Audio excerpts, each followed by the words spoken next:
That first day, if you can take me back to that, when you came over to RCR, I imagine, given what you've accomplished in your career, the word butterflies probably wouldn't apply, but you had to have a little bit of, anxiousness coming in, right? Yeah, definitely. No, I would say so. It's like, I guess when I've been, life is school to me, like I didn't go to school, so I'm still in school. I'm still learning life lessons. I'm still learning schooling lessons, engineering lessons, whatever it might be. So, whether I'm going from high school to college or whether I'm going from college to another college, I kind of felt like it was my first day at school, basically being able to go over to a different team and be with a lot of different people and kind of, you're going about the same things. You're competing in the same space. We race the same racetracks every Sunday. It is the same sport.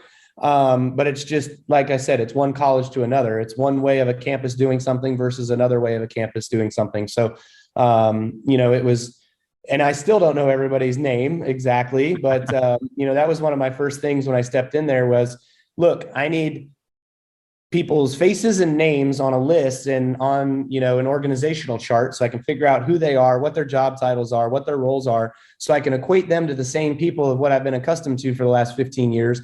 So I know when I need something and I need X, Y, or Z, I can go to person A, B, or C.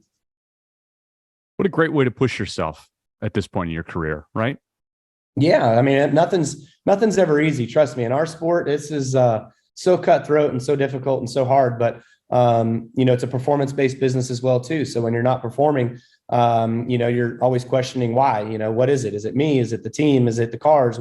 What's going on? So you look at everything and to be able to kind of take that reset and to be able to go with a new team and to be able to prove myself out of the gate, but being fast and winning races, I think that just kind of bodes that I still know how to do it, and it's nice to be wanted and be desired and to go out there and reward the way we want with wins.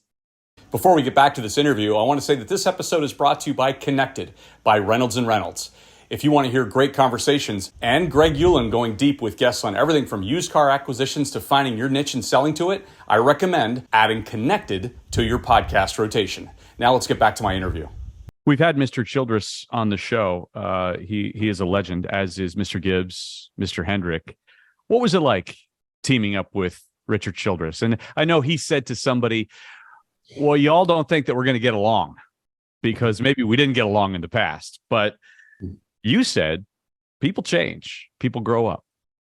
Yeah, no, for sure. I think, the biggest thing there was obviously years ago, we had a falling out or a disagreement on how a race ended, and my truck was crashed and his truck was crashed. And then a few weeks later, his cup driver and me got into it and his car ended up crashed. And so it was just not going well at the time. So, I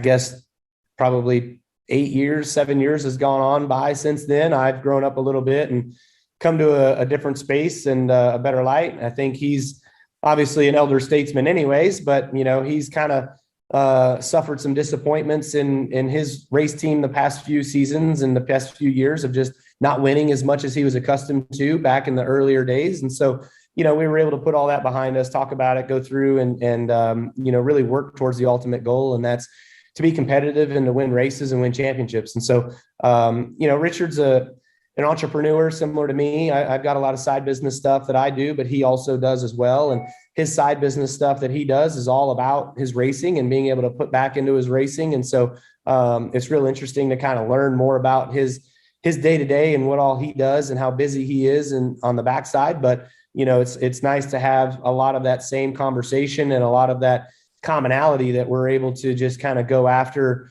our different projects, but yet set forth focus on this project, which is us racing, going out, winning, and being able to do that right out of the gate. What did Coach Gibbs teach you throughout that journey, Kyle?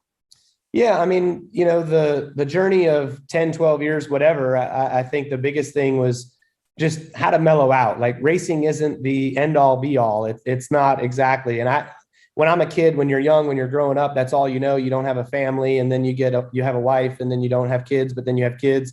And it kind of changes you a little bit to kind of rethink things and that there's a greater purpose. But, it's hard to understand that at a young age. When you're young, you know everything, right?